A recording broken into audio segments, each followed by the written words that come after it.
Another version of fermented food is the kimchi. It's created by the Korean people. They are the one that started this culture food. Kimchi, even though it started with Korean, and I'm not Korean, I'm Chinese, but I really think American people are now starting to catch on, and they're really enjoying kimchi. And because of the lactic acid in the vegetable and all the garlic and everything that we put in it, this is a very good food for gut health. This delicious fermented dish, you can include daikon radish, bok choy, and even use various colorful carrots into it. But today, this is what I use. Different people use different variations of vegetables, but I think this is a lot simpler for me, and it is, again, delicious enzyme at work. We have green onions, ginger root, carrot shredded, and Napa cabbage. You can add daikon, you can add bok choy, but it's your choice. And this, to me, is a lot simpler. And so, let's get started. All right, with the ginger, I just put it in one of these very inexpensive blender called the Ninja.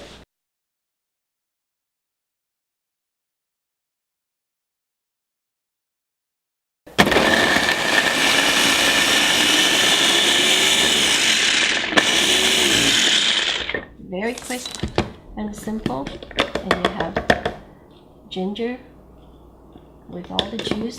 Let's do it one more time.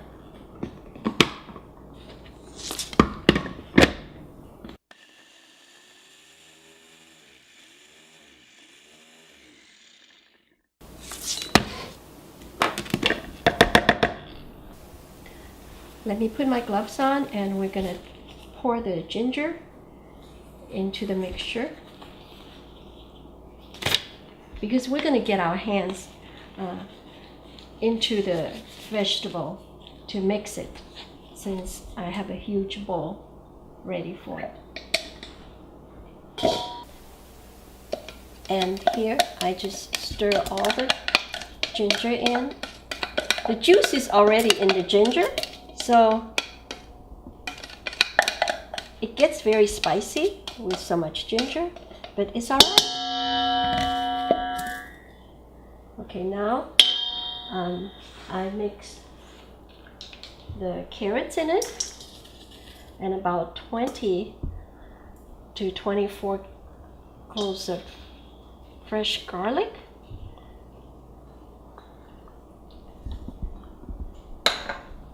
Stir it a little bit, and obviously I needed more. Napa cabbage. So here we go. And I also need more carrots. So I will shred a little more. And I hope you can see.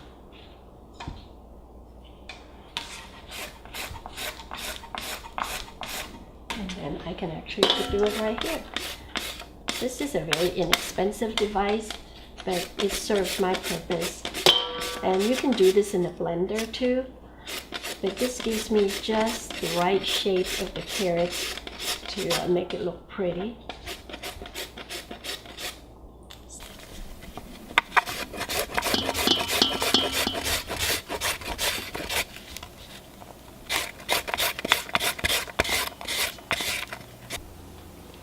As you know, we were shredding the carrots, and look at all of these. What do you do with it? You can either eat it or doesn't matter. Let's just chop it and put it all together.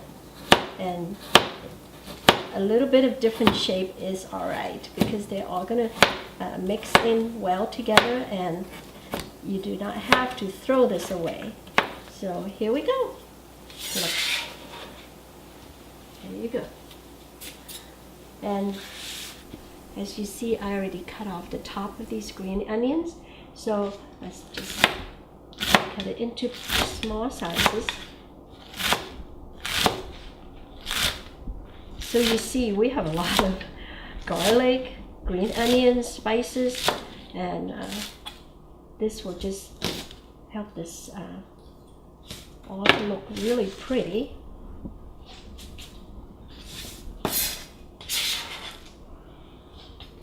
There you go. Now we add the salt. There's about 2.5 to 3 tablespoons. I don't like it too salty, but you can always add more. So here's the salt. And then I have a choice of using 2 tablespoons of cayenne pepper. And here we go. Another tablespoon of cayenne pepper.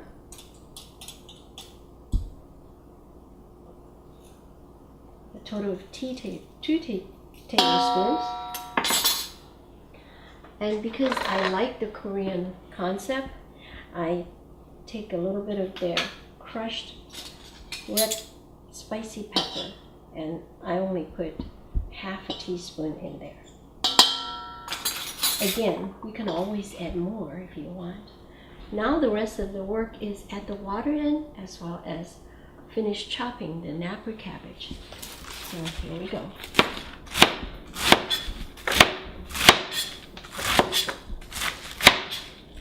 Now when I get down to the thick stem part, I just cut it a little bit thinner slices so it just fits well. After the fermentation, I can put it in bottles. Alright, all we need is more vegetable. So I'm putting in the rest of the napa cabbage because we Asians really like napa cabbage. Oh, I see a little bit of kind of bad parts, so let's just throw that out. Once in a while you see something like this, it's best just to take it out. It's not a vital, but it's just, you want the vegetable to look beautiful, clean, healthy. So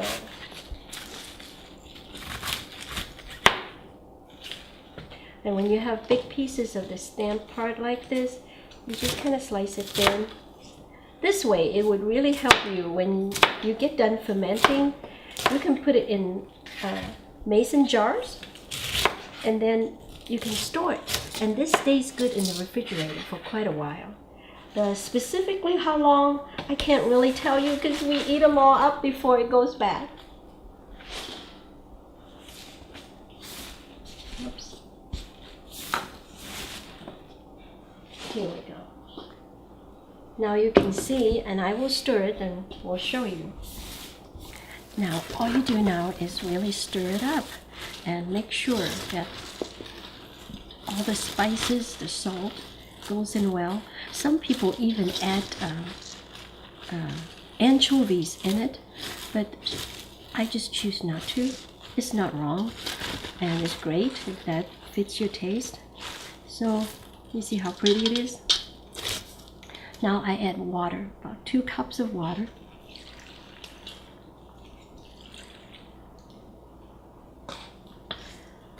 And this is the part that you get your hands dirty. Sometimes I actually stand on a stool to do this. So here we go.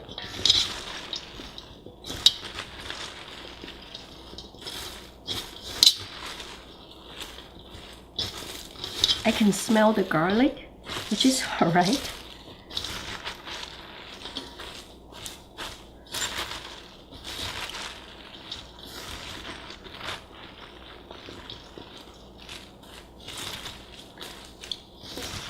And you see some of these clumps of spice. That's one of the reasons why you want to get your hands in it. And that's why it's best to glove yourself.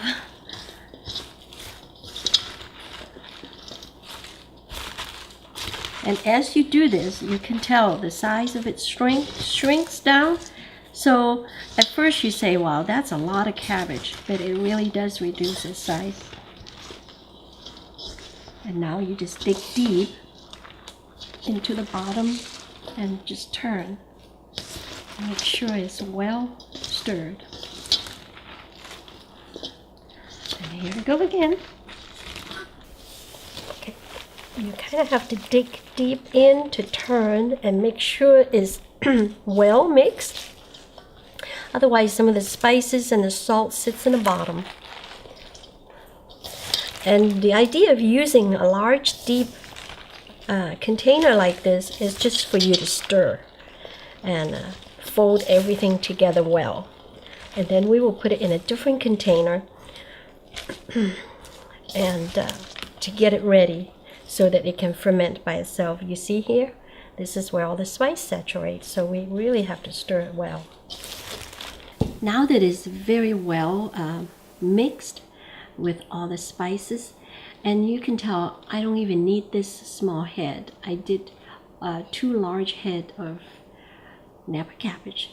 Now I'm going to transfer this to a bigger, large size container where the fluid comes to the top so that the fermenting process begins. Okay, let's just move all of these vegetables over here.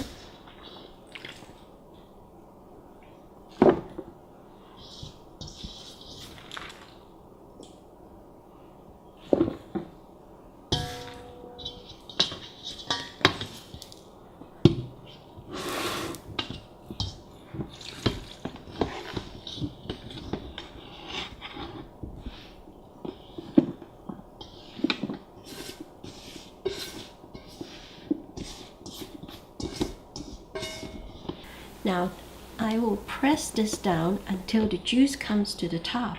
In this instance, I underestimate the water content of the cabbage. So I'm going to go ahead and add about 6 ounces of apple juice, because apple juice has natural sugar and the acid's going to eat the sugar up. So it will be spicy, hot, salty, and tart at the same time. So here it is, some fresh squeezed organic apple juice, and just enough for it to flow to the top.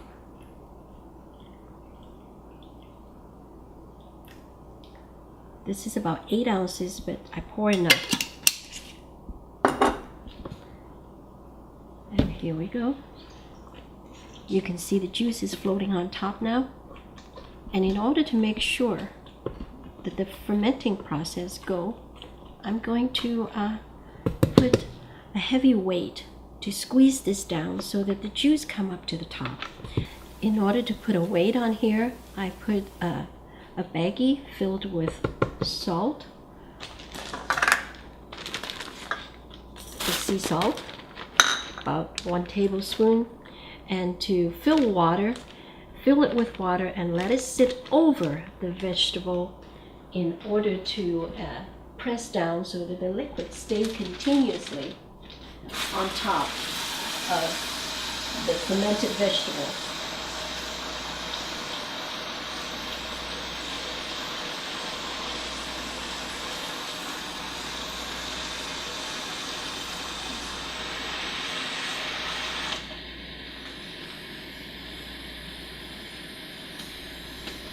And it's best to fill the water quite almost to the 3/4 of the whole bag so that you create a heavy weight. See?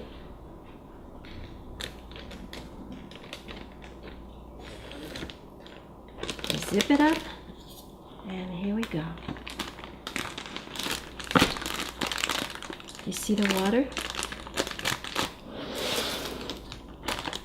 The vegetable has to be covered with fluid in order for the fermenting process to go completely without ruining the vegetable on the top.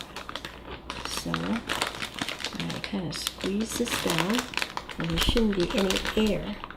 So if I need to, I'm just going to squeeze some more air out.